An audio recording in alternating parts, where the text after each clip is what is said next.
sa adlaw na tawhan o sa birthday ni at sa kasi kwinta nga birthday ni Ate Nini ni Luz Bakyaw sa Lord tagan mo siya og may panglawas inubanan sa ihang pamilya unta kaning mga pagkaon nga nagatubangan karon makahataw ka bas sa mga kalawasan aron lugon kami mga lagad diha kanhi dili tara na mong pangayot pinagi ni Kristo nga among Ginoo amen sa samahan sa lahat sa Tulo mo lagi ka. Santo amen Happy birthday to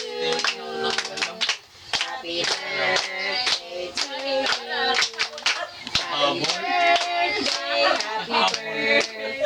happy birthday to you may the Lord God bless you may the Lord God bless you